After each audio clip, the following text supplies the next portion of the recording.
Sí, muy bien. Vamos a hacer una presentación y después va a pasar una semblanza tuya y posteriormente comenzamos con las preguntas. Muy bien. Bienvenidos a la sesión número 79 del seminario Repensar las Matemáticas. Estamos enlazados con la Universidad Nacional de Río Negro, Argentina, en donde tenemos a un invitado pues muy especial, el doctor Pablo Carranza, con quien José Luis Torres, que está aquí a mi lado, y yo, Blanca Ruiz, vamos a entablar un diálogo alrededor del tema dualidad de la probabilidad y enseñanza de la estadística. Desde mi perspectiva es un tema muy interesante porque no se aborda casi dentro del currículum la dualidad de la probabilidad. Nos quedamos cortos en qué es la probabilidad. Algunas veces ni siquiera se trata la probabilidad frecuencial, sino solamente la probabilidad clásica. Y Pablo nos pone a la mesa una perspectiva muy distinta a la que tradicionalmente estamos acostumbrados. Entonces, el artículo base de la sesión, presencia de interpretaciones bayesiana y frecuentista de la probabilidad en libros de textos en Francia, está en el sitio de la sesión para que ustedes lo consulten y lo puedan trabajar. Muchísimas gracias, Pablo, por haber aceptado nuestra invitación a participar en esta sesión. En verdad, para nosotros ha sido un gran reto esta nueva perspectiva tuya, nos abre mucho los ojos y creemos que va a ser muy fructífero para todos los que estamos involucrados en esta sesión. Muchas gracias por haber aceptado la participación. Muchísimas gracias. Para mí es realmente un gusto que podamos charlar sobre estos temas. Yo escucho, Blanca, que para ustedes es una relativa novedad. De alguna manera lo fue cuando lo hicimos en Francia y debo admitir que en Argentina también es un tema relativamente novedoso. Así que todo lo que podamos charlar nos va a enriquecer a todos, a mí en particular. Así que muchísimas gracias por haberme permitido. Gracias. Gracias, Pablo. Antes de comenzar nuestro diálogo, veremos una breve semblanza de la trayectoria académica del doctor Pablo Carranza. Entonces, por favor, nos ponen la semblanza.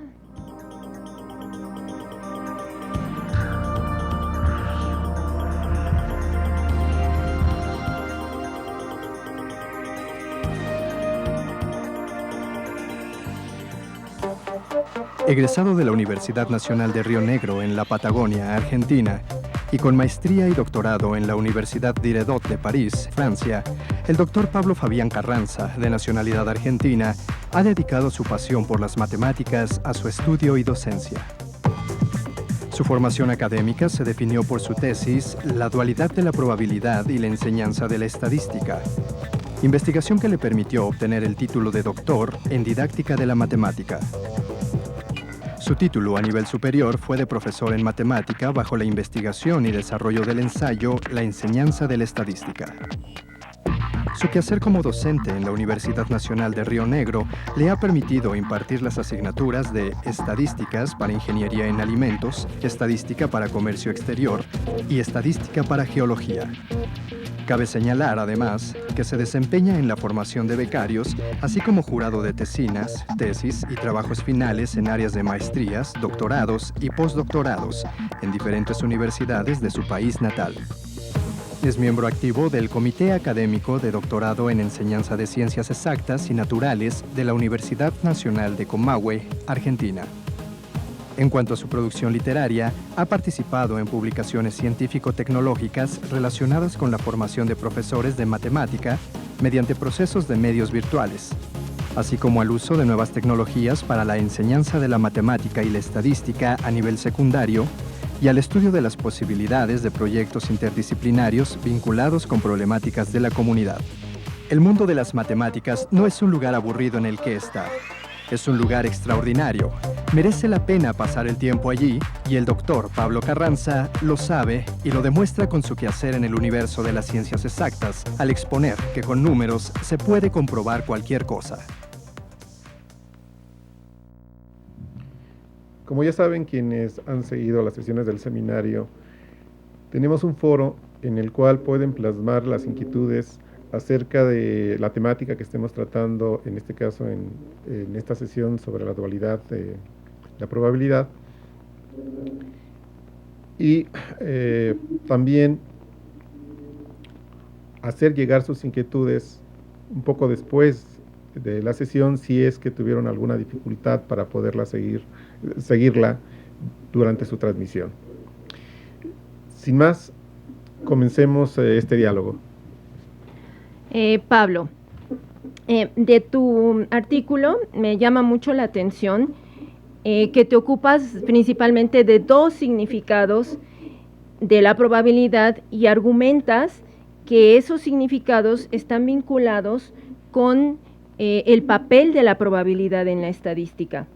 Ciertamente la probabilidad frecuencial y la bayesiana están vinculadas con las dos corrientes más fuertemente apoyadas actualmente de la inferencia estadística, que es la clásica, que deviene de Fisher y Neyman-Pearson, y que se vincula con la probabilidad frecuencial, y la bayesiana, que ha tomado auges fuertes a partir de los años 90 del siglo pasado, aunque claro, se había venido creciendo, surgió desde mucho tiempo antes. Esto me hace pensar en el cuestionamiento acerca del papel de la probabilidad en la inferencia, en particular en la probabilidad clásica, la laplaciana. Y mi pregunta es, ¿tiene algún papel la probabilidad clásica en la inferencia estadística? ¿Por qué crees tú que has hecho estos estudios epistemológicos sobre el papel de la probabilidad en la estadística, que las vertientes frecuentista y bayesiana sí la tienen y la clásica no? Sí, bueno, la pregunta es interesantísima porque en los sistemas educativos que más bien yo conozco, se le da mucha importancia a esa, llamémosle, definición de la probabilidad, llamémosle laplaciana si quieren, clásica, que estamos hablando de una definición de probabilidad de casos favorables y casos posibles, ¿no? Digamos, hay una fuerte impronta, fuerte interés por esa fórmula, y algo pasa que esa fórmula aparentemente no aparece en las inferencias. Y yo lo que les propongo es esta mirada para tratar de entender, al menos como lo percibimos algunos, es que yo les propongo pensar a la probabilidad como una noción que está compuesta de dos partes. De una parte, hago así con la mano como un todo que tiene dos partes, una parte calculatoria y la otra parte, llamémosle si quieren, de interpretación. La interpretación, esta parte se divide en dos, que es frecuentista por un lado, frecuencial y bayesiana por el otro, esos dos grandes. La parte calculatoria, que es indispensable a la probabilidad también, es allí donde aparece la fórmula de Laplace, esta de casos favorables y casos posibles. Es, digamos de alguna manera, es una manera de cuantificar la probabilidad, de calcularla numéricamente. Pero insisto, es una fórmula que nos permite cuantificar una probabilidad. Y yo les propongo pensar que esa fórmula nada habla de qué va a significar esa probabilidad. Ese numerito que yo calculé con la fórmula de Laplace, 3/4, 1/8, 0,10, como ustedes quieran llamar, ese número de la fórmula no se desprende ningún significado. Entonces, en sí, yo le propongo pensar que esa definición no constituye una definición de la probabilidad en sentido completo, porque le está faltando qué significado tiene ese numerito.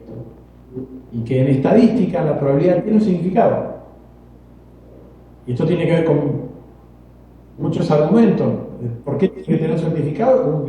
Una interpretación, un significado, porque está en contacto fue un concepto que se construyó para interpretar cosas de la realidad. Entonces, significa algo. Y hay dos grandes significados. O significa la estabilización de frecuencia, o significa una medida de cuánto yo creo en algo. Bueno, para intentar resumir, la fórmula de Laplace no me dice qué significa ese numerito. Yo le propongo no pensarlo como una definición de probabilidad, sino como una manera de cuantificarlo. Y me estará faltando después qué significará ese número. ¿Se logra entender más o menos? Sí, muy bien. Realmente me deja un poco consternada esto. Obviamente lo que estás diciendo es, en la estadística necesitamos una interpretación y la probabilidad clásica no nos brinda esa interpretación. Entonces, hay estas dos vertientes. Me llama aún más la atención tu respuesta, porque desde esta perspectiva que tú contestas, nos estás diciendo que solo hay dos interpretaciones. Quitas la probabilidad clásica, la interpretación de la probabilidad clásica, porque es un cálculo, y te quedas con la probabilidad frecuencial y con la bayesiana. Sí, si me permitís, Blanca. Es como que hay en realidad, yo entiendo que hay dos grandes grupos de interpretación. Frecuencial, que no hay una sola, porque a su vez hay corrientes internas. Popper, que quiere introducir propensionista en su momento, pero que no es tal frecuentista que otros. O sea, hay una corriente que es la frecuencial y hay otra corriente que es la bayesiana, que tampoco son grupos homogéneos. Están los subjetivistas y los objetivistas de la bayesiana. O sea que hay realmente dos grandes corrientes. Dentro de cada corriente hay subgrupos. Yo lo que propongo con respecto a la clásica, a la fórmula de Laplace, pensarlo como un algoritmo que nos permite cuantificar. Y de hecho, esa fórmula es compatible con las dos corrientes, con la frecuencial y con la bayesiana. Con la frecuencial porque me permite estimar a priori la frecuencia de aparición de un fenómeno si todos los fenómenos individuales tienen la misma chance de manifestarse. Me permite calcular a priori la frecuencia de estabilización. Insisto, si todos los fenómenos elementales tienen la misma chance de salir. Pero es también utilizada por los bayesianos. Los bayesianos, dicho en términos más o menos sencillos, dicen, bueno, que lo propuso Keynes, es un economista, él propuso el principio de razón insuficiente. Dijo, si yo no tengo argumentos para privilegiar una hipótesis sobre otra, le doy la misma chance. Palabras más, palabras menos, es la fórmula de Laplace. Así que verán entonces un poco, para intentar redondear la idea, que la fórmula de Laplace, precisamente por no hablar de ningún significado, es utilizada por las dos corrientes de inferencia, la frecuencial y la bayesiana. Muchísimas gracias, Pablo. Sí, bueno, pues continuando con esto de la dualidad, esto es algo que no se discute mucho en México. Como lo comentaba Blanca, pues aquí hablamos mucho de la noción clásica, de la vinculación con la frecuencial, y hay un sesgo muy fuerte hacia el cálculo de probabilidades, y se queda muy poco espacio para discutir el significado, la situación de incertidumbre de la toma de decisiones. El problema que tú planteas en uno de tus artículos sobre las botellas con bolas de colores, me parece que ilustra bastante bien esta cuestión de la dualidad. ¿Nos puedes comentar acerca de esto? Sí, bueno, con gusto. José Luis, lo que comentas tú, de que, bueno, hay mucha presencia de cuestiones calculatorias, es bastante global el tema. Por lo que sabemos nosotros, en Europa lo es, creo que en Alemania hay un poco de avanzada en ese tema y hay un poco más de interpretación. Pero bueno, en Francia ha comenzado en los últimos años a haber un poco más de atención a eso. Pero por ejemplo, en Argentina, bueno, la noción bayesiana no figura en los libros de nivel secundario. Y bueno, para hablar del problema de las bolitas, de las pelotitas, de la botella, sí, en efecto nosotros intentamos crear condiciones para que la noción de probabilidad que emerja en ese problema sea bayesiana. ¿Y cuáles eran esas condiciones? Bueno, una de ellas es bastante largo, pero una de ellas es que yo no voy a hablar de repetición. Voy a quitar ese concepto, voy a sacar del problema y voy a hablar de un caso único. Al hablar de un caso único y quitar la posibilidad de repetir el evento, yo al interlocutor, a la persona con la que estoy dialogando el tema, le evito, le corro el problema frecuencial y lo sitúo netamente en términos bayesianos. Y en efecto el problema era, bueno, ¿cuántas pelotitas hay en la botella? Y la botella está ahí, y es única. Y nosotros lo que hacíamos era, bueno, no es como esta botella, era una botella negra, y la tapita era transparente la tapa, entonces yo la partía, la daba vuelta y dejaba ver el color de una de las pelotitas que estaba acá adentro. Entonces se trataba de un caso bayesiano, era ¿qué composición de pelotitas tengo yo acá adentro? Y era bien epistémico, o sea, cuánto yo sé de eso, de este sistema llamado botella. Y lo que hacíamos con esto de dar vuelta a la botella y mostrar el color de la pelotita era dar información del sistema. Un problema netamente bayesiano, o sea, yo creo con una cierta certeza y en la medida que obtengo información tengo derecho a rever mis niveles de certeza y creer más en una hipótesis que no. ¿Pero qué hipótesis hay acá? Bueno, las hipótesis eran las composiciones posibles. O son todas negras, o hay una roja, o hay dos rojas, o hay tres rojas, o son todas rojas. Entonces, esa era la hipótesis, y uno creía en las hipótesis con mayor o menor certeza, medida de certeza, y era la probabilidad. Y eso, nosotros dábamos vuelta y dábamos información. Y los chicos, los estudiantes, en función de esa información, iban creyendo, cambiando su medida de certeza, en la medida que iban teniendo más información. Hasta que al final, a un punto, no dábamos más información, listo, ya está. Digan, con una medida de certeza, cuánto creen en cada composición posible. Para eso utilizamos papelitos, para tratar de cuantificar cuánto creían. Un poco una transición hacia la objetividad. ¿Me expliqué? Más o menos es una síntesis del problema. Sí, tú me recuerdo en el enunciado mencionabas que incluso se les daban monedas a los estudiantes para forzarlos a que tomaran una decisión en cuanto a, de alguna manera, apostar, y a partir de esa información que iban obteniendo, cómo iba modificándose sus estimaciones. Y caes ahí ya en esta parte de, bueno, estamos en una situación de incertidumbre, estamos en una situación en donde, más allá de lo que teóricamente podamos suponer de la situación, pues tengo algo muy concreto. Y a partir de la información es como puedo darme una mejor idea de qué es lo que podrá estar ocurriendo. Claro.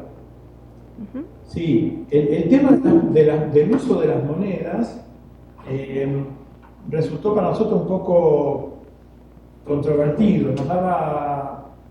Nosotros llamamos variable didáctica porque es como una suerte de palanca que hace que las cosas sucedan de una cierta manera o de otra, ¿no? Y esa variable didáctica, monedas, en efecto hacía que a veces los chicos apostaran y no pensaran en términos de probabilidad. Eso es muy importante. Si lo van a hacer alguna vez a ese problema, alguna variante, cuidado que los chicos cuando piensan en términos de moneda piensan que están en un, llamémosle, casino, no sé cómo lo llaman allá, un lugar de juegos, de azar, y apuestan. El tema es que la apuesta no habla de la probabilidad, habla de un riesgo que yo emprendo y que asumo. La probabilidad es otra cosa, es anterior a eso. Es tratar de cuantificar cuánto yo creo en algo.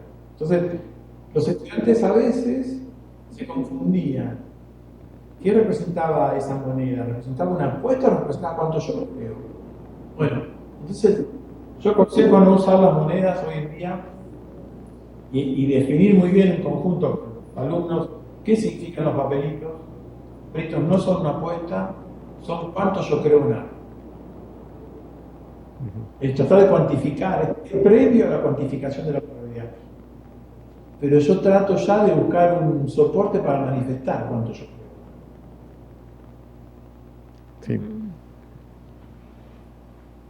De alguna forma está muy vinculado con el significado que manejas de hipótesis. Bueno, me vino a la cabeza, finalmente establecen hipótesis. Pero Claro. mi pregunta es acerca de tu artículo que escribiste con Jenny Fuentealba, en donde mencionas que toda probabilidad bayesiana es subjetiva. Desde el principio que leí tus artículos, me llamó mucho la atención que llamaras probabilidad bayesiana y no probabilidad subjetiva, como otros trabajos que se han escrito, que están en journals, que otros investigadores han hecho acerca de los significados de la probabilidad, mencionan la probabilidad subjetiva y no probabilidad bayesiana. Esto me crea un poco de conflicto. ¿Cuál es la diferencia entre esa perspectiva de probabilidad subjetiva, probabilidad bayesiana? ¿Por qué tú la nombras probabilidad bayesiana? A pesar de que sí estás diciendo que toda probabilidad bayesiana es subjetiva. Sí, totalmente, también muy interesante. A ver, porque en definitiva son apreciaciones nuestras, ¿no? Como veo esto en función de lo que he leído y estudiado. Como intenté decirlo antes, hay dos corrientes inferenciales en estadística, principalmente. Una es la frecuencial, la otra es la bayesiana.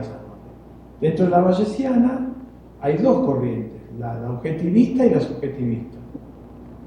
Por ejemplo, Keynes estaba en la objetivista, hay gente de lógica inductiva que en su momento trató de objetivar esa medida de certeza, que sea universal. Que por ejemplo, si estamos ante un evento, Blanca, José Luis y yo, cuantifiquemos de la misma manera. Era ese un poco el objetivo de la corriente objetivista, dicho en términos generales. En cambio, los subjetivistas admitían las diferencias de apreciación que podíamos tener Blanca, José Luis y yo, en función de la información que teníamos. Digamos, si José Luis tiene una información diferente a la que tiene Blanca, y Blanca es diferente a la que tengo yo, la corriente subjetivista admite que cuantifiquemos diferente la probabilidad. Por eso le da mucha importancia a la información que tengamos. Pero en la propuesta, en el esquema un poco de organización, que siempre es reduccionista, hay que admitirlo, yo ubicaría los objetivistas dentro de la probabilidad bayesiana, admitiendo que hay otra corriente que es la objetivista. ¿Sí?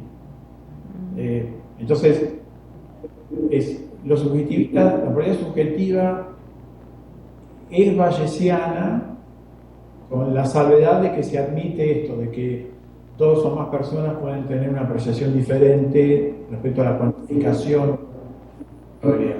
Los objetivistas dicen, no, busquemos un algoritmo que unifique nuestros criterios y que los tres, o cuando seamos, opinemos igual, tengamos un mismo número para cuantificar eso. Pero esa es la principal diferencia, a mi criterio. Es que los subjetivistas es una rama de la corriente bayesiana. Ok. Lo que haces es tratar de vincular aún más con la estadística estas ideas de probabilidad que nos estás proponiendo, las estás tratando de relacionar aún más. Este nombre lo relacionas aún más con la inferencia bayesiana, ¿no? Con la estadística, sí. tácitamente. Sí. Sí, definitivamente. Sí. Y bueno, entonces se enriquece bastante la discusión desde esta perspectiva bayesiana. Y bueno, estamos en esta situación de nuevo con cuestiones de este manejo, ¿no? De incertidumbre y decisiones. Mira, en México, a diferencia de Francia, de Argentina y varios otros países, no se forman los profesores de matemáticas para el nivel secundario y superior. Aquí nuestra formación inicial es de ingenieros, algunos de licenciados en matemáticas, y luego por alguna situación devenimos en profesores. Hace algunos años hubo un programa de intercambio académico con una institución francesa y tuvimos de esa institución con el Politécnico en México. Tuvimos la oportunidad de conocer los programas de estudio que en ingeniería manejaban de matemáticas, y su perspectiva se acercaba mucho más a la de una licenciatura en matemáticas que la de un ingeniero aquí en México. En este sentido, ¿puedes comentarnos cómo es la formación de profesores, particularmente, dado que tú lo conoces, en Francia? Sí, les propongo hablar un poco de la formación de Francia, que no conozco, conozco a alguien por haber vivido 7 años allá y haber estado en didáctica. Obviamente no soy un especialista, no hice la tesis en ese tema, pero algo puedo comentarles. Y también para ver los matices de cómo es aquí en Argentina también, que también tiene sus vertientes. En Francia hay en principio una formación inicial que ellos le llaman licence, traducido sería una licenciatura, que en efecto se hace servir, no es la de un ingeniero, es más bien disciplinar, supongamos de matemática. Entonces hay una formación inicial de una cierta epistemología, una disciplina, y después se hace una maestría, sería una opción, un máster, llamémoslo de pedagogía, de cuestiones de didáctica. Pero ese es el escalonamiento, ¿no? Cualquier persona que hizo una licenciatura disciplinar, luego hace un máster en educación, por llamarlo así. Después hace una serie de exámenes también, el CAPES, etcétera, etcétera, para poder dar clases. Entonces, digamos, tienen, por caracterizarlo de alguna manera, tienen interesante formación disciplinar, de una disciplina, a diferencia de un ingeniero, como decía José Luis, que yo veo aspectos positivos en eso también, que un ingeniero tiene una formación de varias disciplinas integradas en una carrera. En cambio, esto es, supongamos, Francia, analizamos de matemática, pongámoslo, y después tiene una formación pedagógica. Bueno, eso por un lado.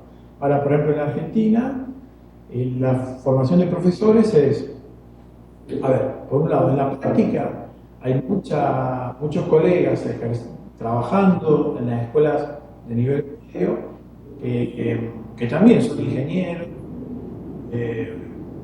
son licenciados en matemática, que se dedican a la docencia. Y después hacen formación a posteriori, una formación pedagógica, que por ahí no es un máster, pero depende de las provincias, acá las regiones tienen sus propios sistemas para validar ese diploma y darle un tono pedagógico, una formación pedagógica. Entonces eso, digamos, los ingenieros licenciados también, que luego de estar trabajando hacen una formación pedagógica, y si no, la formación original, supongamos profesor de matemática, hacen 4 años en las universidades y van alternando, luego de haber hecho la escuela secundaria, hacen 4 años de un profesorado y alternan asignaturas, materias matemáticas con pedagogía y didácticas, y psicología, etcétera, etcétera. Pero es un mix, una mezcla de eso, de materias disciplinares con materias pedagógicas. Sí, aquí desde luego partía de una noción de que primero era importante que supieras de la disciplina y que luego ya la experiencia te iba mostrando cómo era la mejor manera de tratar las cuestiones de manera didáctica. Bueno, hace tiempo que ya en México nos hemos dado cuenta que no es tan simple, tan fácil, y sí requerimos también una perspectiva pedagógica. Pero bueno, creo que son dos perspectivas, tiene sus ventajas y sus desventajas esto de la formación de los profesores. Sí, tal cual. Sí, indudablemente, porque además también está la otra vertiente que son las didácticas específicas, o sea... Claro. Pero... Sí, yo adhiero a la idea de que hay que conocer la disciplina sí, condición necesaria, pero no suficiente, en mi criterio. Hay que tener herramientas de didáctica general, didáctica específica, de psicología, etcétera, etcétera, que nos ayuden a entender ese mundo de las ciencias sociales que es enseñar y aprender. Que fundamental, son dos mundos que hay que complementar. Pero igual los ingenieros con formación pedagógica, en lo personal, a mí me resultan muy interesantes porque tienen una visión integral, no solamente disciplinar, muy provechosa. Pero bueno, es otro tema aparte. Sí. Yo lo encuentro muy interesante un ingeniero con formación pedagógica. Realmente su capacidad de transitar por las disciplinas, de pasar de matemática, física o a termodinámica, por ejemplo, y volver luego, es muy interesante. Mira qué bien. Bueno, de acuerdo con tu estudio, la dualidad está presente en las aulas, en particular en los libros de texto. Y bueno, haces mucho énfasis en que no está institucionalizada, no se institucionaliza por el profesor. En particular, la vertiente bayesiana, pues no es reconocida por el profesor, aunque algunas veces la frecuencial sí. En otro párrafo aseguras que el significado de la probabilidad emerge cuando la probabilidad interviene en una decisión, porque la argumentación de la decisión es la que hace surgir ese significado, el justificar por qué se toma esa decisión como que es lo valioso del problema. Entonces, también haces mención que el problema es que a pesar de que los ejercicios de los libros de texto se prestarían a tales preguntas de toma de decisión, el enunciado no lo hace. Supongo que no es tan simple la cosa como cambiar la pregunta, sino insertar otro tipo de contextos, alargar los problemas, hacer más patente que se tienen que tomar decisiones y que justificar esas decisiones para darle un significado a la probabilidad. Y aquí viene, bueno, me pregunto por las dificultades que también implicaría un cambio en la misma dinámica de la clase, no solamente en el problema que está escrito. Entonces, ¿qué tan simple resultaría esto? ¿Que podrías platicarnos un poco tu experiencia con profesores? ¿Cómo resulta este cambio en algo que pareciera tan simple como cambiar la pregunta de un enunciado? Bueno, otra interesantísima pregunta, Blanca. Sí. A ver, yo me eduqué en formación inicial sin conocer la probabilidad bayesiana. Es en la tesis que la descubro y la trabajo y la desarrollo la idea. Y fue paradójico porque yo recomiendo leer un libro de Ian Hacking. El apellido se escribe Hacking, es un epistemólogo, creo que es canadiense, que dedicó muchos trabajos a la emergencia de la probabilidad. Y precisamente un libro se llama eso, La emergencia de la probabilidad. Les sugiero leer ese libro si les interesa el tema, que aparte es muy ameno, Ian Hacking como escribe, es muy lindo.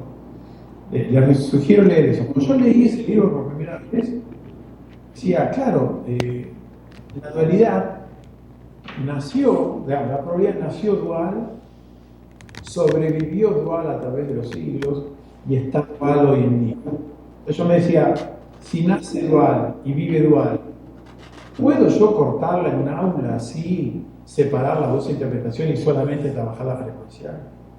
Mi hipótesis fue que no, que las dos iban a convivir en el aula, por más que yo no quisiera o que yo no me diera cuenta como profesor.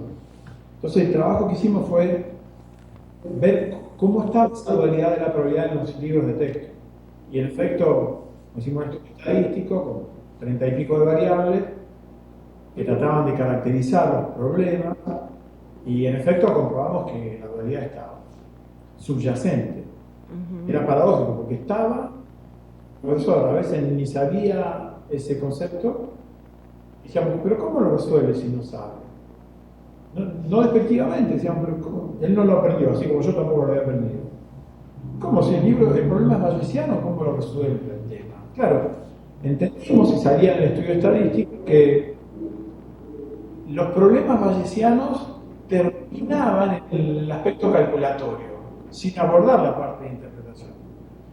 Decíamos, claro, pues eso se resuelve así. El problema bayesiano, si hay algún tipo de significado, queda en la intimidad del alumno cuando él está en el problema, pero no se institucionaliza. Los únicos problemas, las únicas interpretaciones que se institucionalizaban eran los problemas frecuenciales. Decíamos, claro, así se resuelve. La frecuencial toma estatuto institucional y la bayesiana queda en lo personal, pero sigue estando. Ahora, la segunda parte que yo entendí la pregunta de Blanca, ¿cómo hace un profesor? No es fácil. Si yo como profe de matemática, profesor de matemática, me centro en los aspectos calculatorios, pues no va a aparecer ni la frecuencial ni la bayesiana. Es necesario que yo me salga de los números, porque en los números no está la interpretación. Que yo escriba un cuarto, como probabilidad, puede ser tanto frecuencial como bayesiana. Es necesario que yo salga del cálculo y que me meta en el discurso e indague con el alumno qué está queriendo decir con ese un cuarto, qué representa ese un cuarto.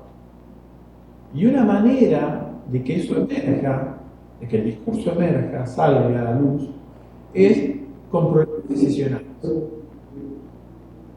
Necesario, entonces, es una sugerencia que plantean a los estudiantes problemas de toma de decisión, donde la probabilidad interviene en la decisión. Pero salirse del número, no, el problema no termina en calcule la probabilidad o diga cuál es la probabilidad mayor. No, diga qué quiere hacer y por qué lo quiere hacer. Y ahí surge en el discurso lo que él interpreta por ese numerito. Ahora, Blanca lo dice bien, ¿es fácil o no es fácil? No, yo tengo que, como profesor, enseñante, como quieran llamarle, tengo que salirme, ir más allá del cálculo y entrar en el plano del discurso con el chico. Y si el estudiante va a hacer un examen y va a ser escrito, pues tengo que generar un espacio para que él se exprese por escrito. Entonces yo entro, ergonómicamente no es sencillo, porque como profesor voy a tener que dedicarle el tiempo a analizar el discurso del chico, el discurso escrito. No va a ser fácil. Y las palabras no son tan precisas como el número. Entonces voy a tener conflictos, como profesor. ¿Qué quiso decir? ¿Qué no quiso decir? No se expresa también a veces el chico con sus palabras. Entonces, ¿cómo lo interpreto? Bueno, ese es un trabajo adicional y yo admito que no es sencillo hacer en una clase donde estamos surgidos por el tiempo a veces y el programa nos corre. Es necesario salirse y proponer problemas más amplios. Pero la riqueza es mucho mayor porque uno puede integrar la realidad y puede utilizar la probabilidad como una herramienta decisional de la vida personal y profesional, eventualmente el día de mañana, de los estudiantes. Pero insisto, no es sencillo, el profesor tiene que salirse. Si es un profesor habituado a corregir exámenes donde lo que importa es un número final, vamos a tener que salir de ahí y entrar en un plano del discurso. La interpretación de la probabilidad no se manifiesta en el número, se manifiesta en el discurso. Hay que hacer hablar a la gente, por escrito u oralmente, pero hay que hablar.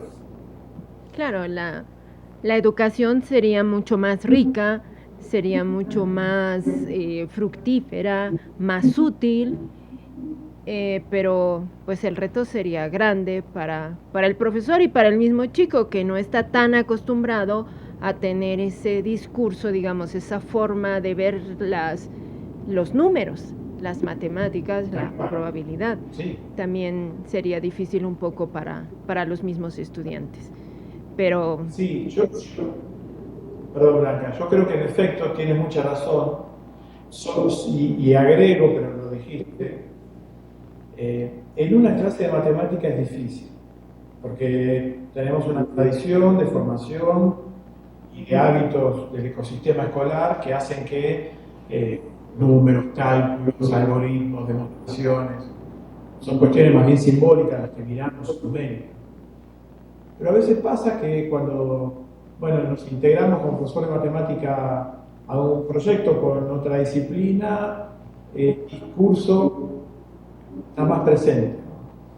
Hay que abrir el juego, hay que salirse un poco del registro simbólico y numérico y gráfico.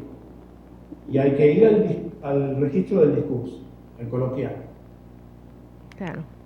Sí, y esto va más allá de simplemente la esfera, digamos, conceptual de la probabilidad de la estadística, porque ahora, más que antes, se encuentran usos, abusos y malas interpretaciones de la estadística. Y está toda esta corriente que señala como una necesidad para que una persona pueda ejercer su ciudadanía a plenitud, desarrollar ese pensamiento estadístico, y las ideas claras en la probabilidad estadística son fundamentales. Bueno, el tiempo destinado para esta primera parte de la sesión pues ya ha concluido. Vamos a dar paso ahora a algunas inquietudes que nos han hecho llegar a través del foro de esta sesión. Y vamos a comenzar con Luis Reina. Él nos sigue también justamente desde Argentina, pero desde San Rafael, en Mendoza. Dice, se sugiere en el documento de referencia la posibilidad de institucionalizar en clase ambas interpretaciones de la probabilidad. Es sabido que toda innovación educativa implica cambios. En relación a los profesores, dichos cambios pueden surgir no solo en el orden de las creencias y concepciones en relación a la noción de la dualidad de la probabilidad, sino también en otros concernientes a las condiciones institucionales de implementación de la experiencia. Dice, en relación a esto último, ¿podrías comentarnos cuáles fueron los retos a que se vieron enfrentados los profesores que llevaron adelante la experimentación en Francia en 2008? Bueno, sí, interesante pregunta, Luis. Cuando hicimos la experimentación en Francia, hay que considerar que si un profesor... el tema, la probabilidad bayesiana en Francia ahora está un poquito más hablada, es más evidente, pero en su momento, en el 2008, no. Entonces, nosotros tuvimos que, cuando hicimos las experimentaciones, un poco charlar con el profesor y discutir juntos, entender juntos la probabilidad bayesiana. El profesor no la conocía explícitamente, él, como acabamos de decir, él la vivía porque es imposible disociarla, pero él no la había conceptualizado, institucionalizado. Entonces, varias reuniones de café para, digamos, ponerle a las cosas su nombre y poder caracterizarla. Eso pasó porque yo encontré un profesor muy abierto. Yo no lo podía hacer en cualquier clase, con cualquier profesor, porque los profesores no conocían el concepto. Entonces, cuando yo recuerdo muy bien, iba en busca de un profesor donde experimentar, algunos profesores se perdían en el camino, perdían el contacto, porque después tratábamos de entender por qué, y era porque, claro, si no conocían el concepto, ¿cómo se iban a animar a trabajar los cursos altos? Yo conseguí uno que se prestó a reuniones en conjunto para entender el concepto y se animó, un profesor bastante especial. Ahora las cosas pueden ser un poco más diferentes porque, insisto, el tema está un poco más explicitado. Pero un reto es ese, que el profesor sepa, básicamente lo conozca. Otro reto tiene que ver con también lo que dice Luis, cuestiones institucionales, que por ejemplo, imagínense, hago un poco caricatural la situación, un profesor que, supongamos que yo estoy acostumbrado a evaluar números, a que las cosas, a moverme en un plano de dicotomía, de verdadero o falso, un resultado es correcto o es incorrecto. Yo me muevo en ese plano con mis alumnos, dicotomía, verdadero o falso, correcto o incorrecto.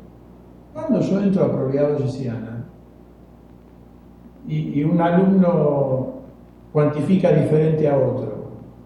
Y después el argumento que te dicen es, bueno, yo tuve informaciones diferentes, por lo tanto tuve números diferentes. Entonces, no es fácil si yo estoy en el paradigma de lo verdadero o falso.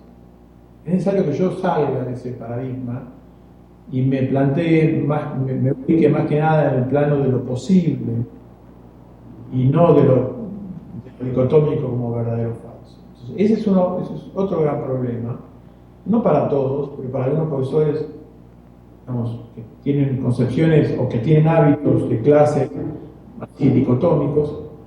Ese es un aspecto no sencillo a resolver. Manejarse en un plano de subjetividad y aceptarlo en sus alumnos puede generar un estrés. No es el fin del mundo, pero puede generar un estrés. Sí, sobre todo que contrasta con esta idea que se tiene todavía en algunos profesores de que la matemática es exacta, es precisa. Entonces el enfrentarnos a situaciones de incertidumbre no resulta fácil. La siguiente pregunta que vamos a leerte es de Adriana Gómez, es una colega de aquí del Instituto Politécnico Nacional y de la UNAM. Ella nos comenta un poco la sesión pasada de este mismo seminario Repensar las Matemáticas, en donde estuvo Salvador Linares. Y Salvador comentaba que la argumentación surge cuando los estudiantes deben convencer a sus compañeros, lo cual la lleva a pensar en el trabajo en equipo y a la importancia de la comunicación entre los estudiantes. ¿Cómo influiría esto en los cambios que comentas sobre el significado de la probabilidad y su influencia en las decisiones?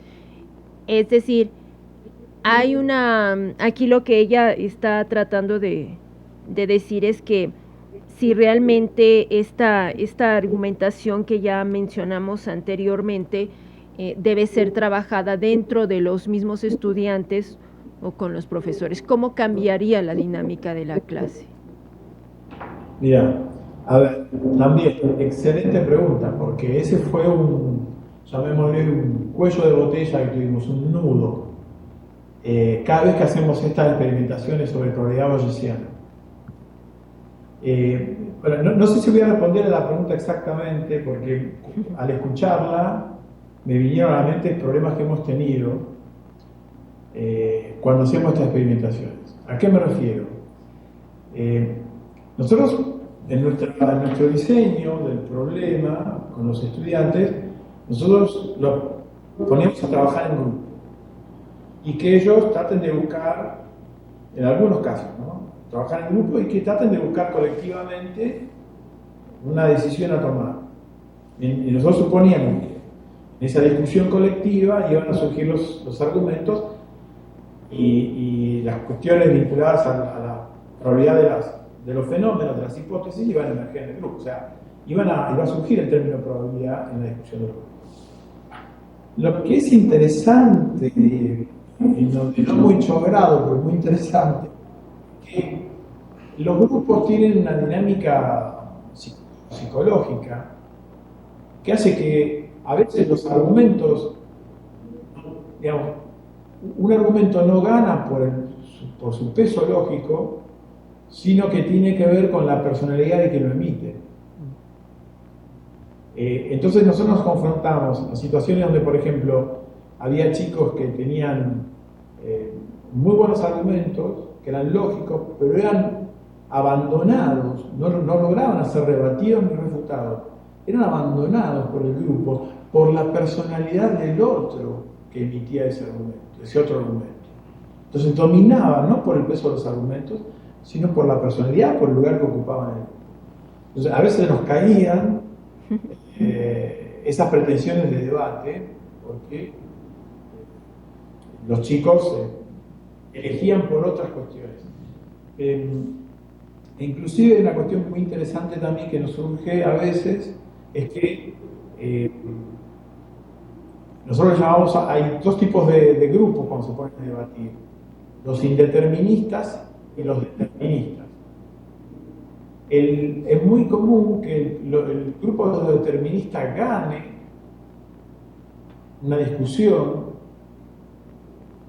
con el simple argumento que le dicen los indeterministas: eso no lo puedes demostrar. En efecto no lo puede demostrar porque estamos en un contexto de incertidumbre. Yo puedo probabilizarlo, puedo estimarlo, pero no puedo demostrarlo. Como estoy en clase de matemática, el chico, el grupo determinista gana la posición y se termina de debatir porque los otros no pueden sostener el argumento indeterminista. Y la situación era indeterminista. Y había que seguir pensando de manera indeterminista. Pero no se puede seguir porque como un pie que le pone encima el grupo determinista y le dice, no lo puedes demostrar. Y queda la situación bloqueada. Son problemas que surgen en una clase de matemáticas, por un lado, por el determinismo de la disciplina, el último ejemplo, y el primer caso, por liderazgos que hay en los grupos. Bueno, no sé si respondí a la pregunta realmente. Bueno, a mí me pareció, tampoco yo sé si la respondiste, porque la que la hizo fue Adriana, pero a mí me pareció muy interesante todo lo que estás comentando, porque pone de manifiesto la importancia de cuando hablamos de trabajo en equipo, también de poner se pone en juego un conocimiento, un tipo de conocimiento, y ese tipo de conocimiento tiene su caracterización importante, aún dentro de la argumentación que se está haciendo y dentro de el tipo de discusiones que van a tener los chicos. O sea, no todo es argumentación, no todo es tampoco simplemente el trabajo en equipo, sino también es el contenido que se está manejando y, como tú bien lo dices, la personalidad de los estudiantes. Sí. Muy bien, muy interesante, a mí me pareció. Es muy fuerte ver que uno lleva los grupos discutiendo, en el buen sentido, avanzando, y ves que domina a alguien, pero si no está dando argumentos, ¿cómo es que el resto acepta? Acepta por la personalidad que está ocupando el grupo. Y después, el otro caso de los deterministas es el no creer, porque uno dice, no, por favor, ¿cómo vas a callar uno lo dice en la intimidad, ¿no? Qué lástima que el grupo venía pensando bien, y como los deterministas no pueden demostrar, todo se termina. Y ahí, bueno, es el rol del profesor, ¿no? De intervenir y motivar a los grupos, relanzarlos en la discusión. Sí, ahí está un reto para uno como docente en términos de cómo orientar, cómo guiar una discusión sin que la manipule, sino que sea una discusión auténtica generada por las situaciones que plantean los alumnos. Andrea Herrera es alumna de profesorado de matemáticas del Instituto de Enseñanza Superior de la ATUEL. Nos dice, desde tu magnífico trabajo, su objeto de estudio se tradujo en observar la presencia potencial de cada una de las interpretaciones de la probabilidad en ejercicios y problemas propuestos a los alumnos. Pregunta, ¿qué estrategias didácticas se pueden realizar a partir del estudio estadístico desarrollado en los textos franceses? Estrategia didáctica. Bueno, en realidad el objetivo, Andrea, del estudio de los libros de texto franceses era porque nosotros necesitábamos demostrar que la dualidad de Estado. A ver, la lógica de la tesis fue esta. Epistemológicamente, la dualidad de Estado. La dualidad estaba en las ciencias igualmente.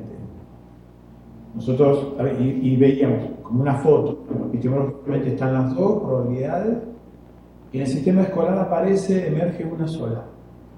Y decíamos, ¿qué pasó con la otra? ¿Se perdió? ¿Es posible disecar así, cortar las dos? Bueno, si es posible, será cuestión de hablar qué nos estamos perdiendo al no hablar de la bayesiana. Pero la hipótesis era otra, nuestra hipótesis era un poco más fuerte, es imposible disociar. Entonces, develemos el misterio y hagámoslo y enseñemos las dos, porque están las dos. Y lo que está ocurriendo es que dejar a los chicos que la bayesiana la aprendan por su cuenta, íntimamente, personalmente, sin institucionalizar. Un poco el discurso nuestro era ese: están las dos a nivel epistemológico y están las dos en la escuela. Hagamos que las dos sean tratadas, reconocidas con la misma fuerza, con el mismo nivel. Para mostrar que estaban las dos, no podíamos visitar todas las aulas. Entonces dijimos, bueno, vamos a analizar qué pasa en los libros de texto que son comúnmente usados en Francia. Y ahí observamos, con un método de variables estadísticas, que estaban las dos. Ese fue el objetivo del análisis de texto. Entonces, hacer ver que a nivel epistemológico están, que en los manuales, en los libros de texto estaban, subyacentes, y que lo que ocurrió en el aula es que se callaba la noción bayesiana.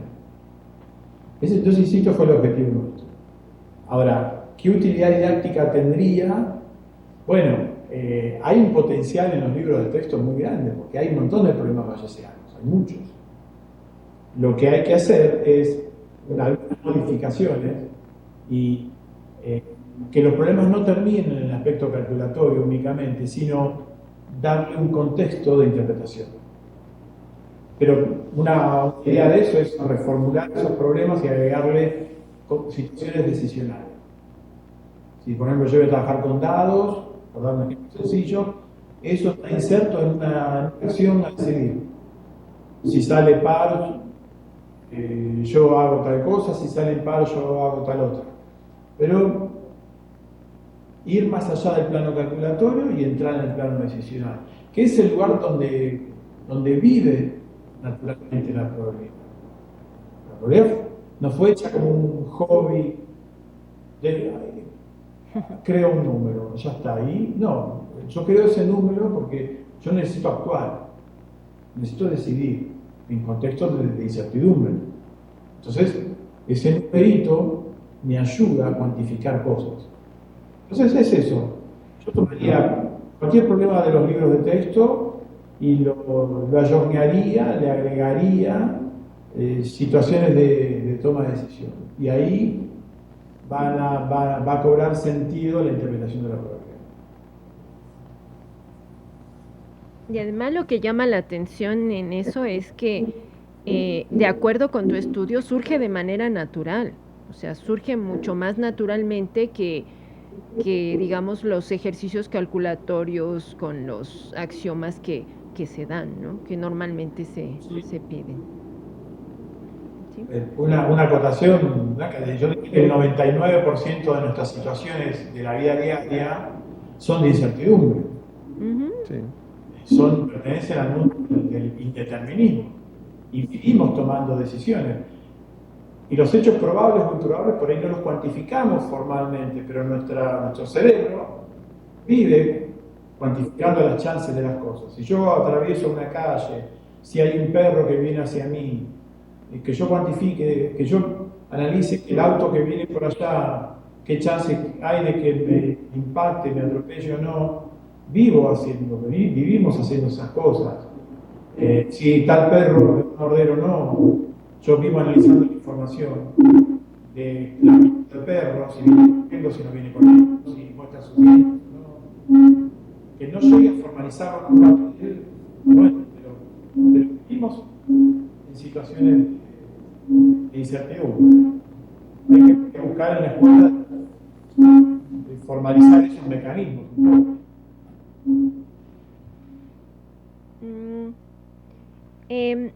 Una pregunta que a mí me gustaría hacer es detenernos en caracterizar el tipo de ejercicios de un libro de textos, a ti en particular, pero yo creo que a todos nos permitiría identificar qué aspectos se privilegian y cuáles reciben poca atención en términos conceptuales y de operatividad. También qué tan cercanos o lejanos están los ejercicios propuestos con los programas de estudio vigentes. Un tercer elemento a tomar en cuenta es cuáles de estos ejercicios utiliza el profesor en su clase, porque una cosa es lo que propiamente dicen los libros de texto y otra cosa es que hace el profesor con los ejercicios que vienen en los libros de texto. Yo te puedo decir que en particular yo los destrozo, ¿no? Pero eso es otra cosa. En tu artículo mencionas que analizaste 2 libros. En México se llegan a utilizar diferentes libros, algunos de autores mexicanos, sobre todo en nivel básico y en nivel medio, en el nivel medio, en secundaria, digamos, hay autores mexicanos, pero en nivel preparatoria y en nivel superior, generalmente los libros que se utilizan son traducciones de Estados Unidos. Y en México hay muchísima variedad. A mí, hacer un análisis como el que tú hiciste de caracterizar el tipo de ejercicios de un libro de texto se me haría complicadísimo por la diversidad de libros que presenta en nuestro país. ¿Por qué tú elegiste esos 2 libros que elegiste? Y además de lo que encontraste, ¿qué importancia tiene la caracterización de estos ejercicios? Claro, bueno, yo vuelvo sobre la idea de el objetivo que teníamos al analizar los libros, ¿no? Los libros de texto para nosotros era mostrar que la dualidad de la probabilidad seguía estando en lo que se llama la transposición didáctica. Yo tengo, a nivel epistemológico está, en los programas no estaba, casi no estaba, y en los libros nosotros decíamos que iba a emerger naturalmente, aunque el programa no lo visualice, no lo declare, no lo reconozca a la dualidad, decíamos, iba a estar naturalmente. Ese es nuestro objetivo. Ahora decíamos, bueno, en Francia en ese momento, creo que sigue igual, hay orientaciones. Ciencias es una, ciencias sociales es otra, literatura es otra, y artes es otra. Después hay otras formaciones también, técnicos profesionales y demás. Nosotros buscamos en las carreras, formaciones, perdón, que tenían más carga matemática. En la formación literaria o de arte no llegaba a verse la probabilidad. La probabilidad se veía en 2 grandes orientaciones: ciencias, en matemática y ciencias sociales, economía y ciencias sociales. Es allí, en esas 2 orientaciones, en los manuales, en los libros de texto, esas 2 orientaciones que nosotros teníamos que concentrar porque ahí aparecía la probabilidad. Bien, ahora, lo que hicimos fue elegimos 2, yo en el artículo pusimos 2, pero en la tesis tomamos 4 libros de textos de los más difundidos. Había estudios estadísticos de las ventas de libros. Nosotros no lo hicimos por azar, podría haber sido por azar. Nosotros fuimos a buscar los libros que más se vendían. Entonces buscamos 4 editoriales, 2 de ciencias y 2 de economía y ciencias sociales. Y fue ahí que tomamos de forma exhaustiva todos los ejercicios, analizados con esas 30 variables, 34 creo que eran, para ver, insisto, nuestro objetivo era ver que la dualidad aparecía y teníamos que caracterizar cómo aparecía. Pero todas esas variables eran para caracterizar.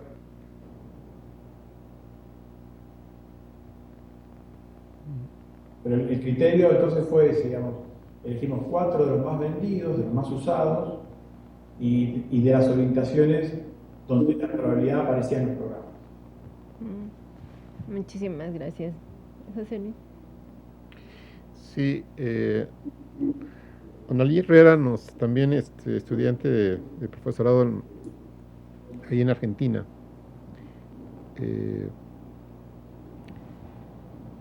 establece o plantea la inquietud de que si se tienen estas situaciones bayesianas implícitas, pero como que el sesgo que se da hacia la parte frecuentista y que está presente en ejercicios de libros, se pregunta si esta situación no puede llegar a confundir a los alumnos y de qué manera abordar la dualidad, esta dualidad en la enseñanza de la probabilidad. Qué linda pregunta. Sí, es un tema natural. Uno piensa que, bueno, al mostrar las dos cosas se va a prestar a confusión. En realidad, yo los incito a hacer la prueba. Los problemas, si los miramos, los problemas que le damos a los estudiantes, la mayoría, puede sorprender, la mayoría son problemas bayesianos. ¿Y cómo es que los chicos no entran en conflicto? Bueno, porque no se ha institucionalizado, no se ha formalizado esa noción. Formalizarla, institucionalizarla, sacarla a la luz, la noción bayesiana, no hace más que transparentar las cosas.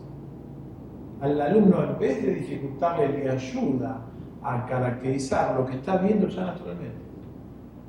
Entonces, en realidad es una ayuda poder discutir con los chicos, hablar con los chicos, con los estudiantes y poder decir, bueno, este es un problema bayesiano porque vos estás hablando de una medida de certeza, ¿te das cuenta? Y este es un problema frecuentista porque vos estás hablando de la serie, la realización de la serie. ¿Entendés que, bueno, son diferentes que... Y al poder explicitar eso,